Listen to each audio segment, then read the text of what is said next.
تو اس چیلنج والے دور میں، پریشانیوں کے دور میں، جب کہ بے حیائی کا ایک طوفان دن بدن بڑھ رہا ہے،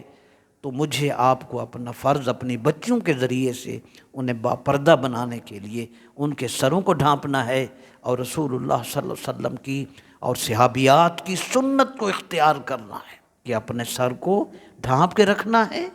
اور یا ایھا النبی قل لازواجک وبناتک ونساء المؤمنین یدنین علیہن من جلابیبہن، اے محبوب اپنی بیویوں سے، اپنی بیٹیوں سے اور ہر مسلمان عورت کو حکم دیں کہ جب وہ باہر نکلیں تو باپردہ ہو گئے۔ اور اس ٹائم جو بھی بچی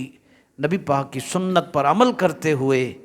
اس چیز کو اختیار کرتی ہے، اس سے نبی پاک صلی اللہ علیہ وسلم کی طرف سے یہ بہت بڑا انعام عطا ہوگا۔ میرے آقا علیہ السلام نے ارشاد فرمایا، من تمسک بسنتی عند فساد امتی فلہ اجر 100 شہید، مشکوٰۃ شریف۔